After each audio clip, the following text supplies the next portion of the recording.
Hello. Hello. This is all the software is It's all new. We It's don't all know what we're new. doing anymore. I know. It's strange. I feel even more certain I of feel like what I'm in the Matrix.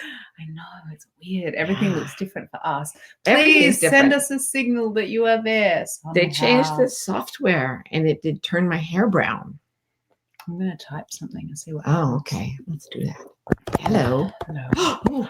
Oh, Marnie. Marnie, hello. hello. Oh, look. People coming in from Toronto and Rose and Cindy and Karen and Linda and Rachel. Oh, my gosh.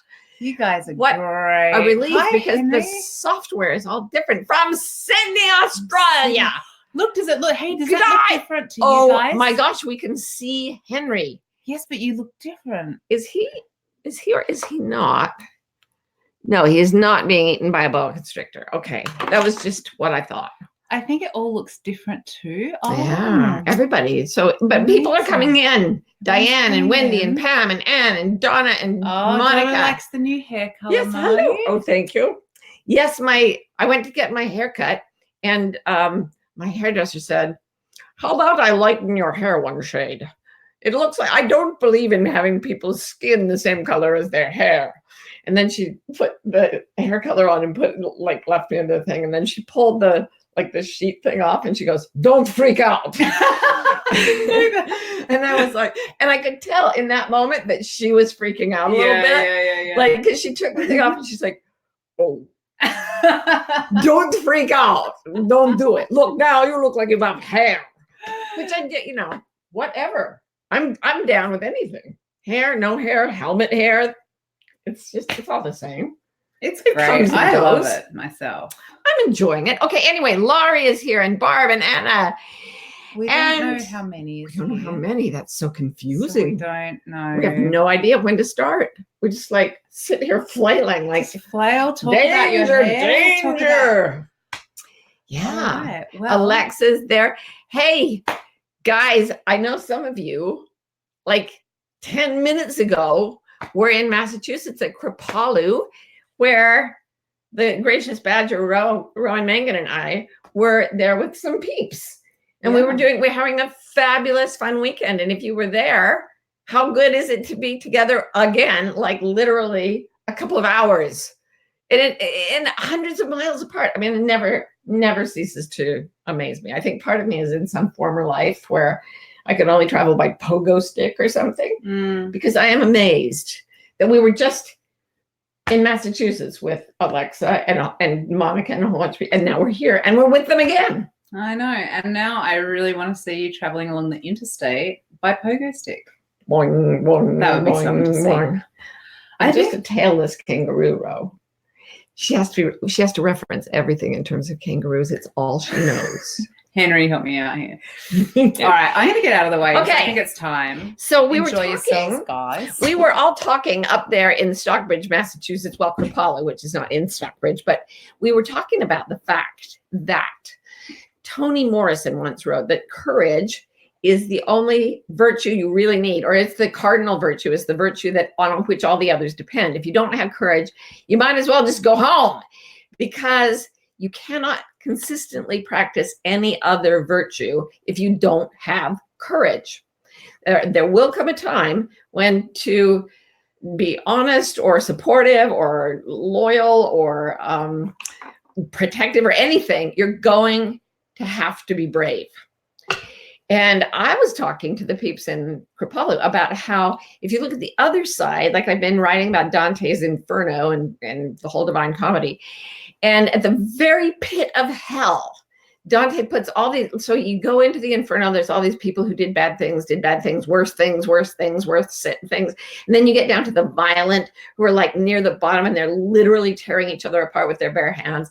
And they're evil, and they've started genocides. And then you get to the very, very bottom. And guess who's there?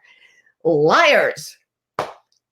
And you're like, wait a second, we all lie. I mean, there's research that shows that almost all of us tell about 3 lies within the first 10 minutes of any conversation. And they're harmless lies. They're yeah, your brown hair looks fine, and so nice to meet you, and so on. But Dante's putting them at the very base of hell. And I realized that the reason he does that is because just as courage is the cardinal virtue by which all other virtues are enabled, lying is the cardinal vice by which all vices are enabled. So if you don't have courage, you can't be consistently good. If you can't lie, you won't be consistently bad, no matter how hard you try. So I was talking about Adam's friend, my son Adam, who has Down syndrome, in case you haven't been following the plot. He had a friend, Joey, with Down syndrome, who got into a bad patch when he was around 10 and started stealing a lot of stuff from other kids at school. The problem was Joey he could steal, but he couldn't lie. So all the teachers would do is say, a bunch of money disappeared from someone's backpack. Who took it? And Joey's hand would go, I did. He didn't want to get caught, but he just couldn't lie. So if you can't lie, you just can't take your criminal career very far. So as I examined this, I was thinking, basically what this is saying is that the opposite of lying is courage. The opposite of lying isn't truth. The opposite of lying in practice is courage. And I started to think, okay, here's the thing. In order to stop suffering psychologically, you have to be honest. You have to be in the truth. It's the truth that sets you free. But if you can't lie, there's going to be a point where you have to be brave. At this point, I was like, ugh. So how do you get brave? How do you get brave enough to make things happen?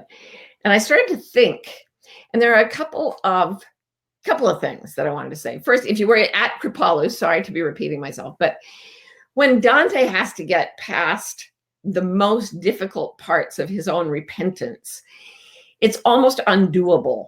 And he wants so much to be better, but he doesn't see any way to do it. And he just yearns for it so hard that, according to him, he grows wings.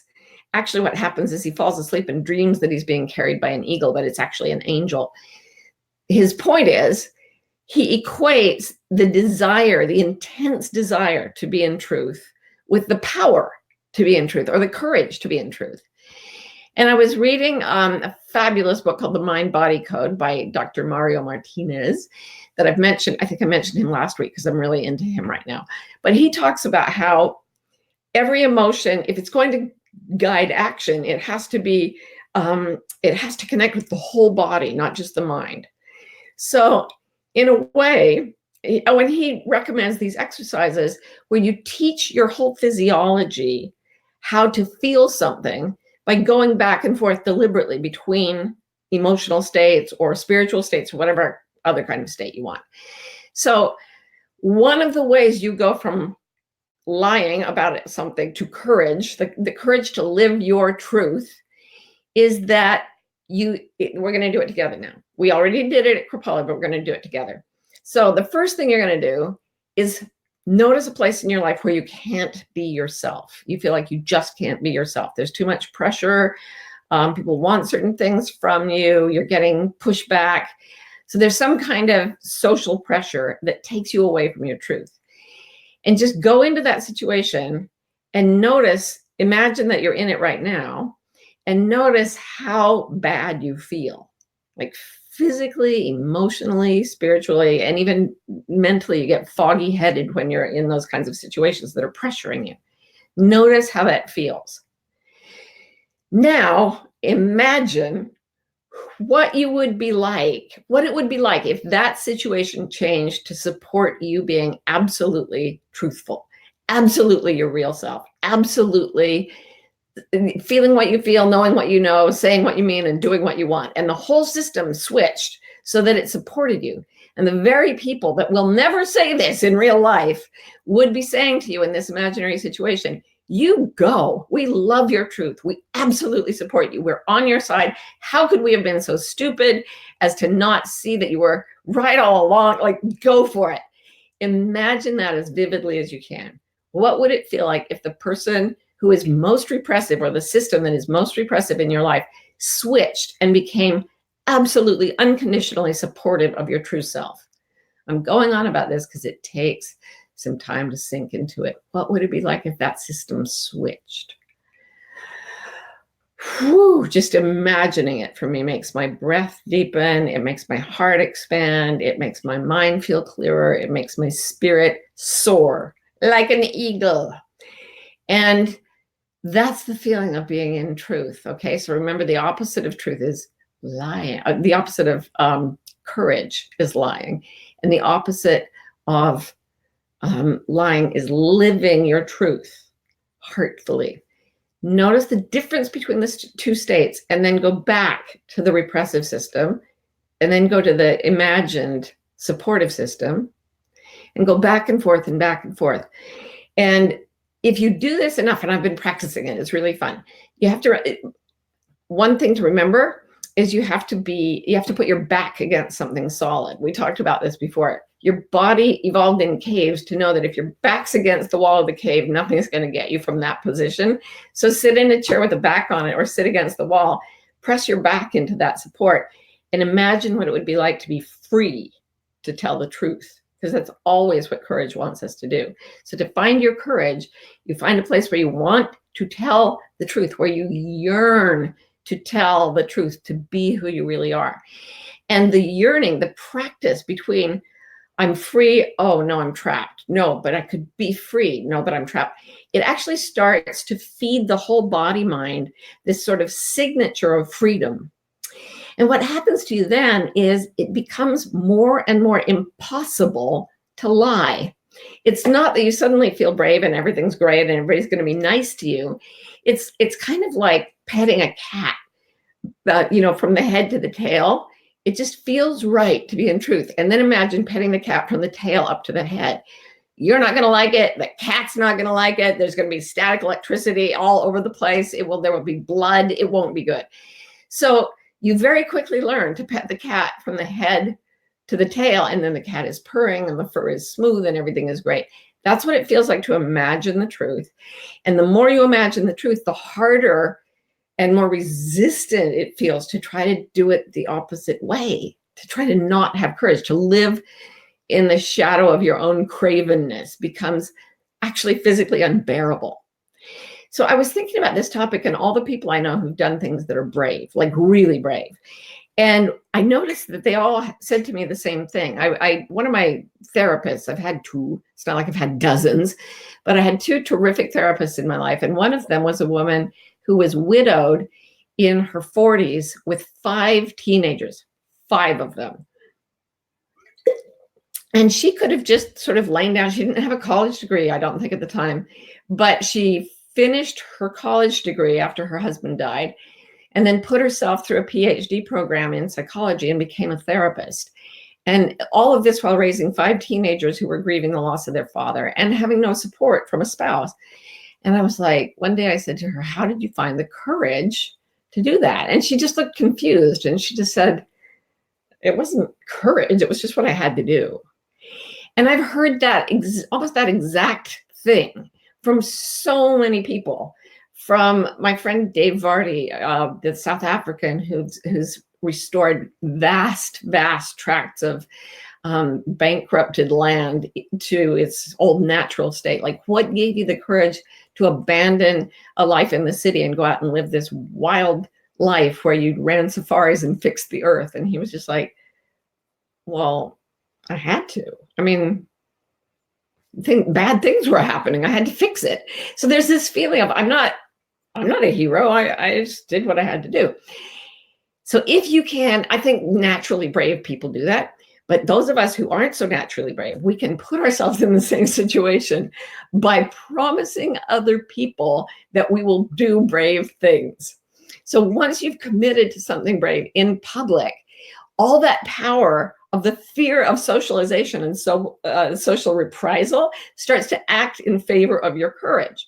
So, for example, when I started out as a freshman in college, I started taking beginning Chinese. I hadn't even eaten Chinese food. I was not someone who'd grown up around the Chinese language or Chinese people or anything.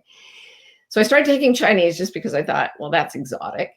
And I did not do it well. And it was an everyday class and we all had to speak Chinese all the time.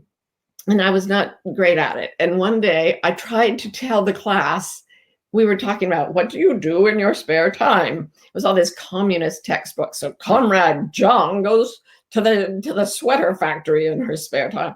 I was like, what do I do in my spare time? I like to jog. This is what I tried to say. Somehow, my Chinese teacher, this beautiful, amazing person I respected so much and still do, thought that I said I was going to run the Boston Marathon. And I didn't know enough Chinese to explain that that is not what I meant at all. And then so I went home and I was like, all right. Everyone in my Chinese class was like, oh my God, you're going to run the Boston Marathon? That's amazing.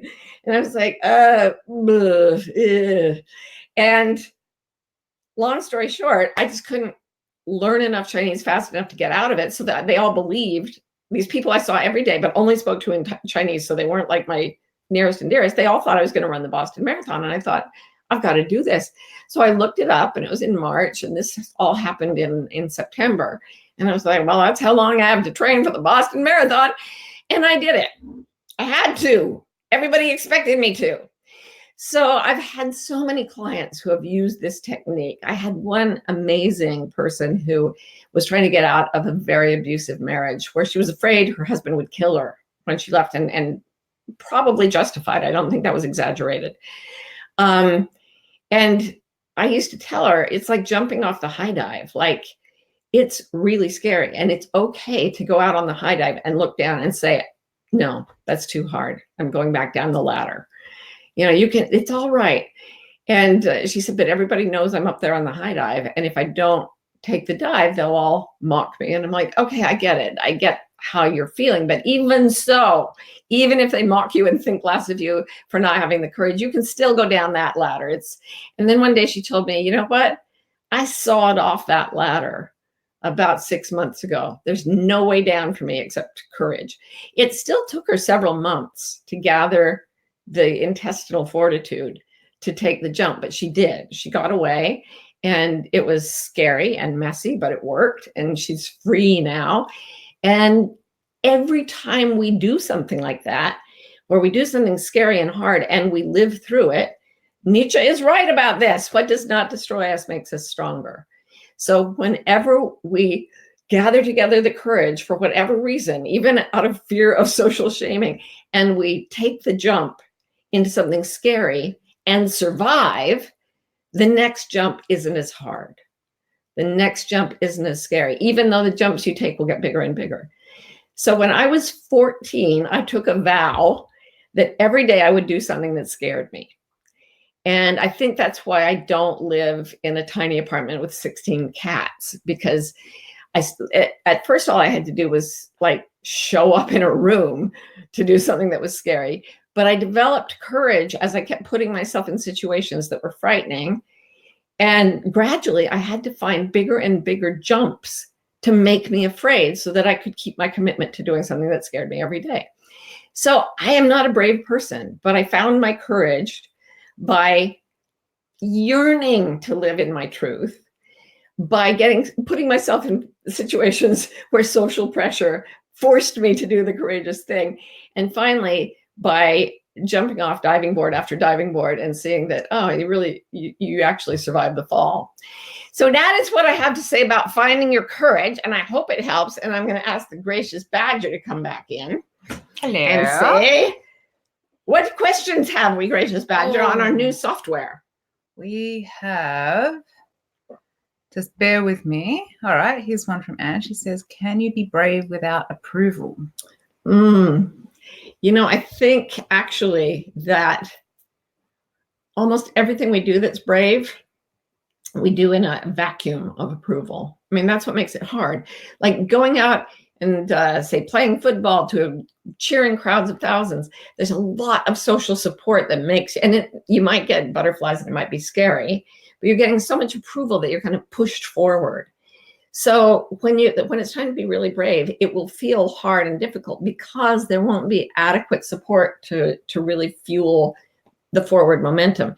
That's why I really want you to go out and make connections with people who are outside your immediate circle. Because if you're trying to do something and it feels frightening and it requires courage, it's probably because the approval is not available from the people around you.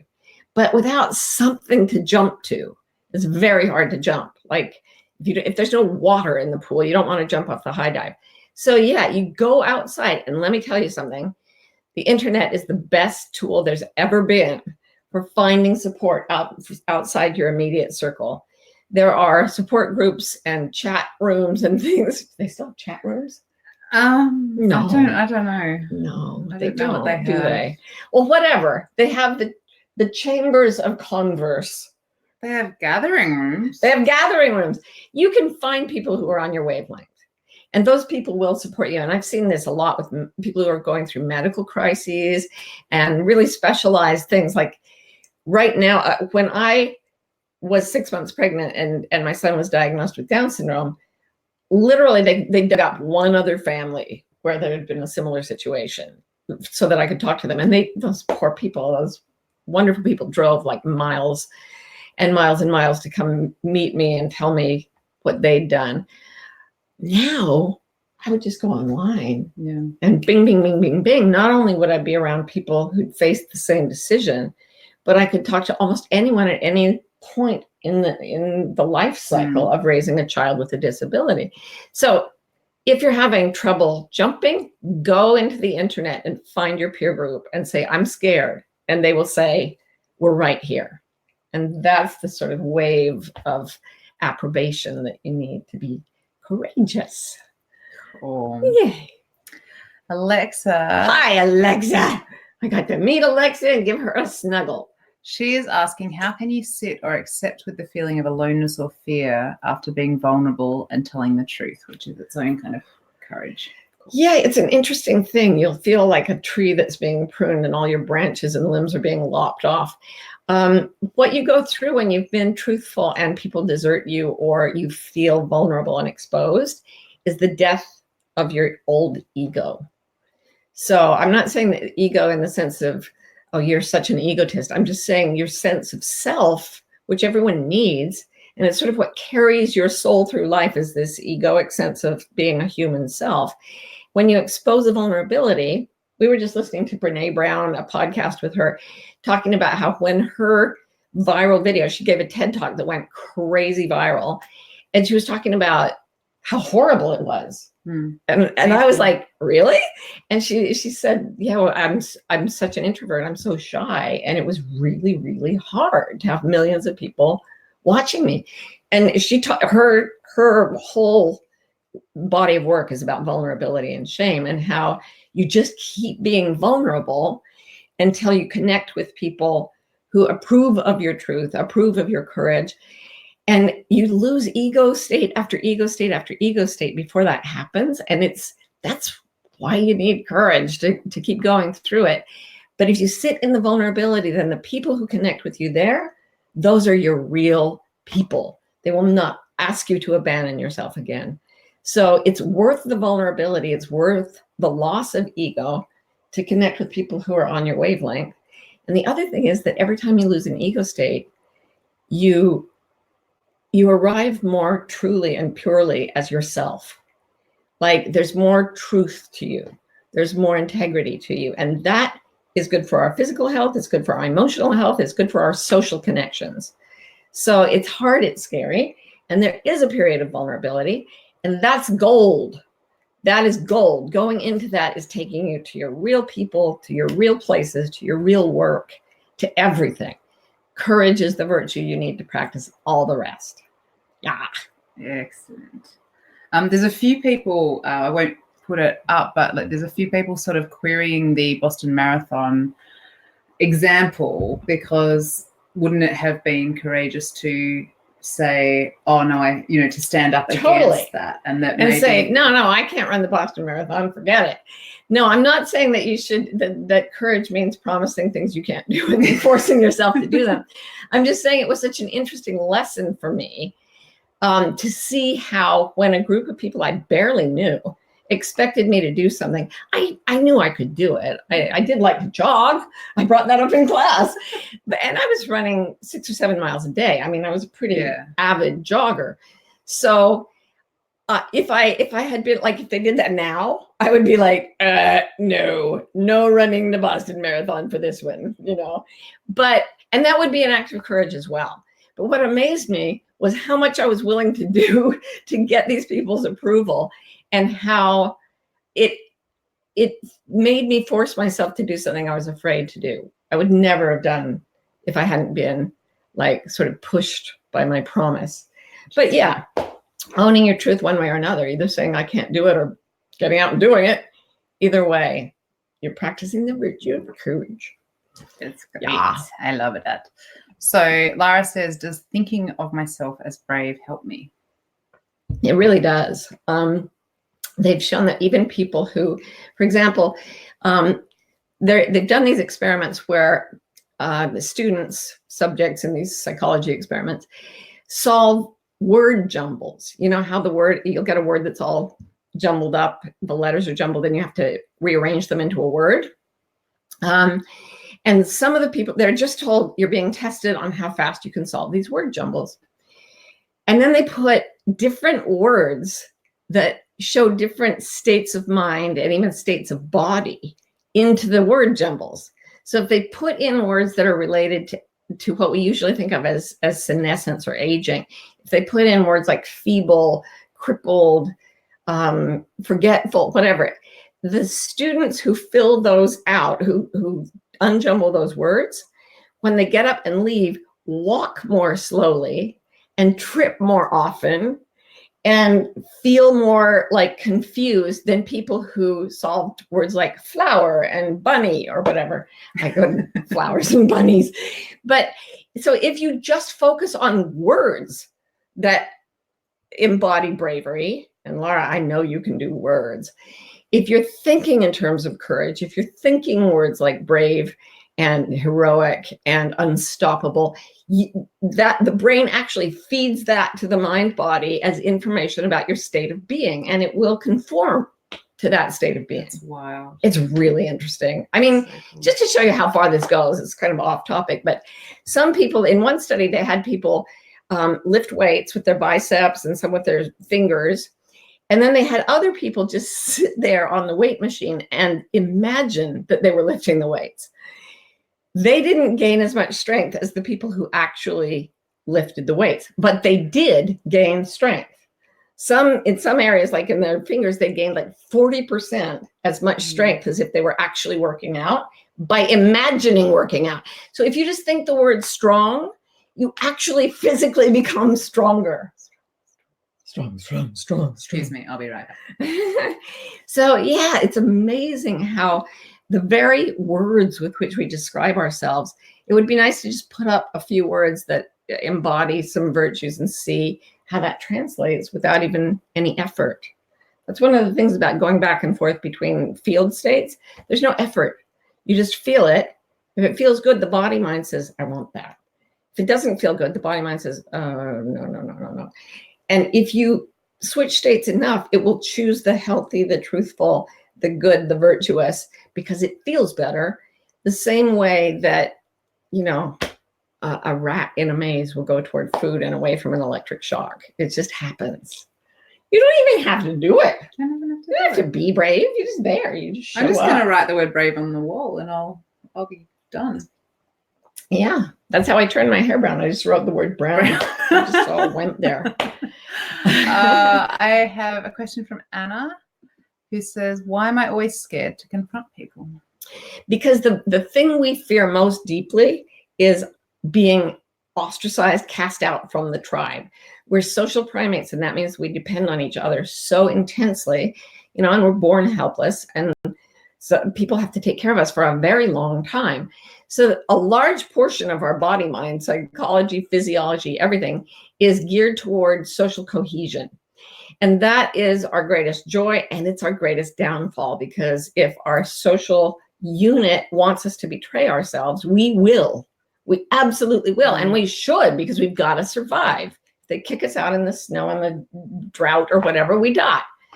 And that's why I'm encouraging you to get approbation, get people, find people, read about people who are being courageous in the way that you and I, like the way we want to be courageous. Read their biographies, read their blog posts, go in and watch them, because they become the focus of our social, like the senses by which we track where we're going to belong.